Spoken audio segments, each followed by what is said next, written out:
Queridos hermanos y hermanas, en este tercer domingo de Cuaresma, la liturgia de la palabra nos presenta la intervención liberadora de Dios a favor de Israel, su pueblo elegido, y también un apremiante llamado de Jesús a la conversión. Del libro del Éxodo hemos escuchado el relato de la llamada de Dios a Moisés mientras está pastando ovejas a los pies del monte Horeb, después de haber huido de Egipto por haber matado a un capataz del faraón. De pronto llama la atención de Moisés una zarza que arde sin consumirse, y mientras se acerca para averiguar este fenómeno extraordinario, oye una voz que lo llama por nombre y le pide de no acercarse y de quitarse las sandalias, porque esa tierra es santa. Es la voz de Dios que sale de la zarza ardiendo, signo de la presencia del Señor que no desvanece y que inflama el corazón. Es un encuentro a solas con Dios, sin nadie ni nada que distraiga. Un encuentro profundo y fascinante que cambia por completo la vida de Moisés y la de todo el pueblo de Israel. Ante la presencia de Dios, el Santo, nosotros también estamos llamados a liberarnos de tantas distracciones, quitarnos las sandalias de la presunción y de la soberbia y de presentarnos ante el Señor con humildad. Luego Dios dice a Moisés: he visto la opresión de mi pueblo en Egipto, he oído su clamor, conozco sus sufrimientos, por eso he bajado para librarlo del poder de los egipcios. Dios ha visto la esclavitud de su pueblo, ha oído sus gritos de dolor y conoce sus sufrimientos. Es el conocimiento entonces que brota de la experiencia de haber compartido y asumido como propia la esclavitud del pueblo. Para eso no podía quedarse en su cielo, sino que tuvo que bajar. He bajado en medio de su pueblo. Aquí se manifiesta el rostro verdadero de nuestro Dios, el rostro solidario con el dolor y el sufrimiento de los oprimidos, y que allí donde el pueblo gime y sufre, interviene para liberarlo. Para esa misión pide la participación de Moisés. Ahora ve, yo te envío al faraón para que saques de Egipto a mi pueblo. Moisés pone una objeción. Todavía no conoce el nombre propio de Dios, es decir, su ser, su identidad, su manera de actuar. Yo soy el que soy, responde Dios, como a decir: yo soy el que está aquí en medio del pueblo oprimido y presto para actuar a su favor. Es significativo que Dios, desde su primer encuentro con Moisés, se manifiesta como el que está presente en la historia de la humanidad, el liberador, el que restablece la justicia y que defiende a los oprimidos. De hecho, el pueblo iniciará la marcha por el desierto con Moisés a la cabeza y bajo la guía de Dios, significada por la columna de fuego y la nube que acompaña todo ese trayecto, que lo harán pasar por el Mar Rojo hacia la libertad de la tierra prometida. En los 40 años de travesía por el desierto, ese grupo de esclavos se vuelve pueblo, y pueblo libre de toda esclavitud e idolatría, y que estrecha la alianza con Dios como su único Dios. San Pablo en la segunda lectura, afirma que esta experiencia del Éxodo fue como el bautismo por el pueblo de Israel y que todo esto aconteció simbólicamente para nuestro ejemplo.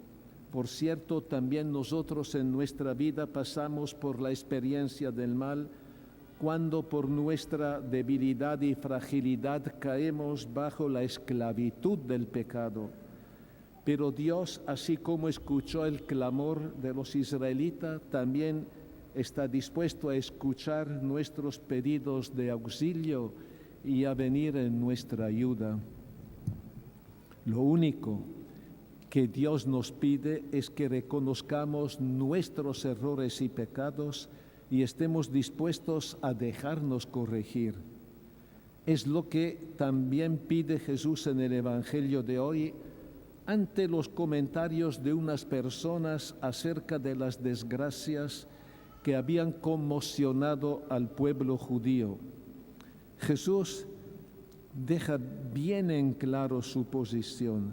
No hay relación entre esas tragedias y los posibles pecados de las víctimas, rechazando así la imagen que persiste todavía hoy de un Dios vengativo que castiga. ¿Creen ustedes que esas personas sufrieron todo esto porque eran más pecadores? Les aseguro que no.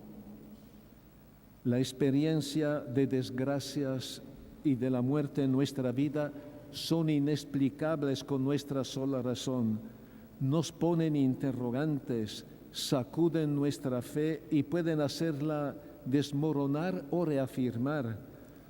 Nos ponemos preguntas como esta: ¿por qué Dios permite atropellos, injusticias, violencias y desastres?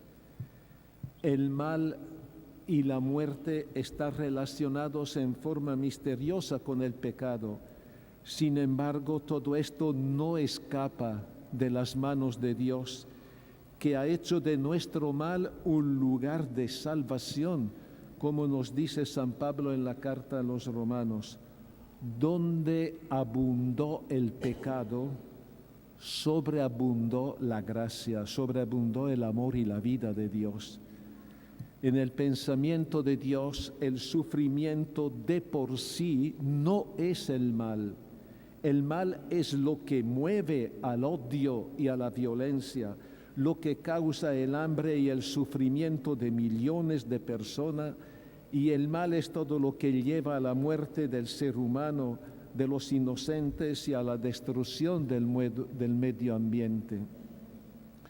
Como creyentes tenemos que mirar con ojos de fe todo lo que pasa en nuestra existencia personal y social e ir a lo más profundo para discernir lo que mueve nuestra vida. Si es la lógica del adversario, es decir, del demonio, la lógica del pecado y de la muerte, o la lógica del reino de Dios, que es la del amor y de la vida que se abre paso en un mundo a pesar del mal. Jesús termina su reflexión con una advertencia. Pero si ustedes no se convierten, todos acabarán de la misma manera. Él lanza esta amenaza como provocación a la conversión, como último recurso para nuestro bien y nuestra salvación. Jesús confirma esta intención contando a continuación la parábola de la higuera estéril. Ante el pedido del dueño de arrancarla, porque en 3 años no ha dado frutos, el viñador le responde que espere 1 año más, puede ser que así dé frutos. Por eso Jesús nos invita a esa conversión, para que no caigamos en la muerte eterna. Este llamado urgente a cambiar de rumbo no vale solo para las personas, vale también para la sociedad. Desterrar todo lo que somete, que humilla y que suprime al ser humano en cualquier etapa de su existencia, y trabajar a favor de la vida, la libertad, la dignidad de la persona, de los derechos humanos, de la justicia y la equidad, del diálogo, la reconciliación y la paz. En esta semana tenemos dos oportunidades para expresar la voluntad, nuestra voluntad de conversión y dar frutos de bien y de vida. El día miércoles habrá la Marcha por la Vida en el marco del Día del Niño por Nacer que celebramos mañana. Y el día jueves la caminata Huellas de Ternura bajo el lema Cero Violencia, 100% de ternura. Son iniciativas loables a las que estamos llamados a sumarnos con entusiasmo, dando testimonio de nuestra gratitud por el don de la vida y contribuyendo a la edificación de la cultura del amor y del respeto por la vida de los niños desde el momento que son gestados en el vientre materno. Nuestra participación será un testimonio claro de que la gloria de Dios, como nos dice el Salmo, el Dios bondadoso y compasivo, lento para enojarse y de gran misericordia, es el Dios que busca que todos tengamos vida y vida en abundancia. Amén.